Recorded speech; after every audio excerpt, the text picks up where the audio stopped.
Now a certain man was sick, named Lazarus of Bethany, the town of Mary and her sister Martha.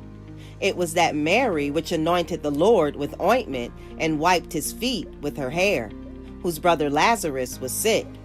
Therefore his sister sent unto him, saying, Lord, behold, he whom thou lovest is sick. When Jesus heard that, he said, This sickness is not unto death, but for the glory of God, that the Son of God might be glorified thereby. Now Jesus loved Martha and her sister and Lazarus. When he had heard therefore that he was sick, he abode 2 days still in the same place where he was. Then after that saith he to his disciples, Let us go into Judea again. His disciples say unto him, Master, the Jews of late sought to stone thee, and goest thou thither again? Jesus answered, Are there not 12 hours in the day? If any man walk in the day, he stumbleth not, because he seeth the light of this world. But if a man walk in the night, he stumbleth, because there is no light in him. These things said he, and after that he saith unto them, Our friend Lazarus sleepeth, but I go, that I may awake him out of sleep. Then said his disciples, Lord, if he sleep, he shall do well. Howbeit Jesus spake of his death, but they thought that he had spoken of taking of rest in sleep.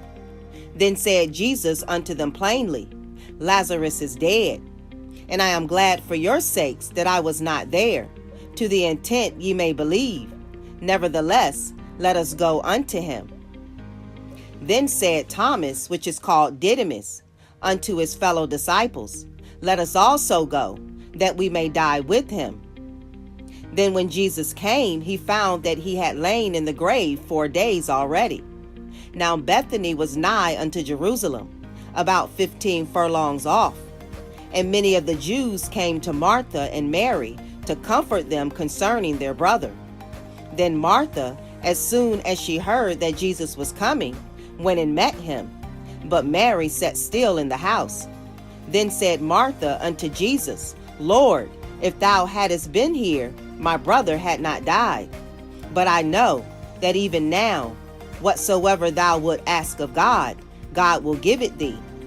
Jesus saith unto her, Thy brother shall rise again. Martha saith unto him, I know that he shall rise again in the resurrection at the last day. Jesus said unto her, I am the resurrection and the life. He that believeth in me, though he were dead, yet shall he live. And whosoever liveth and believeth in me shall never die. Believest thou this? She saith unto him, Yea, Lord, I believe that thou art the Christ, the Son of God, which should come into the world. And when she had so said, she went her way, and called Mary her sister secretly, saying, The Master is come, and calleth for thee. As soon as she heard that, she arose quickly, and came unto him. Now Jesus was not yet come into the town, but was in that place where Martha met him.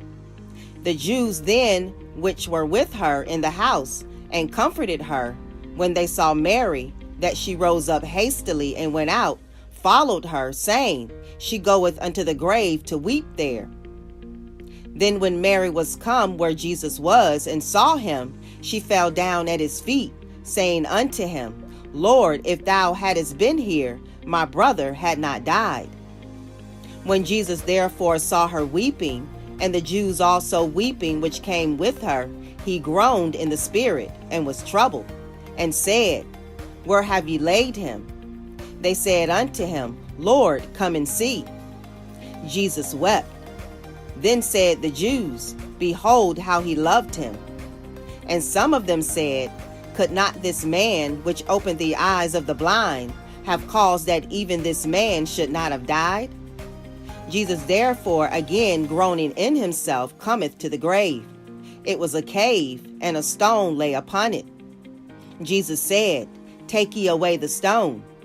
Martha, the sister of him that was dead, saith unto him, Lord, by this time he stinketh, for he hath been dead 4 days. Jesus saith unto her, Said I not unto thee, that if thou wouldest believe, thou shouldest see the glory of God? Then they took away the stone from the place where the dead was laid. And Jesus lifted up his eyes and said, Father, I thank thee that thou hast heard me. I knew that thou hearest me always, but because of the people which stand by, I said it, that they may believe that thou hast sent me.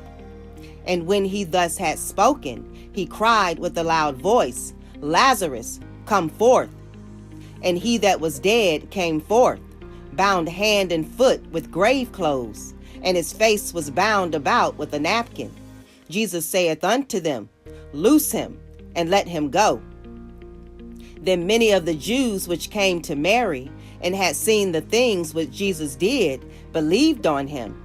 But some of them went their ways to the Pharisees, and told them what things Jesus had done. Then gathered the chief priests and the Pharisees a council, and said, What do we? For this man doeth many miracles. If we let him thus alone, all men will believe on him, and the Romans shall come and take away both our place and nation. And one of them, named Caiaphas, being the high priest that same year, said unto them, Ye know nothing at all, nor consider that it is expedient for us that one man should die for the people, and that the whole nation perish not. And this spake he not of himself, but being high priest that year, he prophesied that Jesus should die for that nation, and not for that nation only, but that also he should gather together in one the children of God that was scattered abroad. Then from that day forth they took counsel together for to put him to death. Jesus therefore walked no more openly among the Jews, but went thence unto a country near to the wilderness, and to a city called Ephraim, and there continued with his disciples. And the Jews' Passover was nigh at hand, and many went out of the country up to Jerusalem before the Passover, to purify themselves. Then sought they for Jesus, and spake among themselves, as they stood in the temple, What think ye, that he will not come to the feast? Now both the chief priests and the Pharisees had given a commandment, that if any man knew where he were, he should shew it, that they might take him. John 11, King James Version.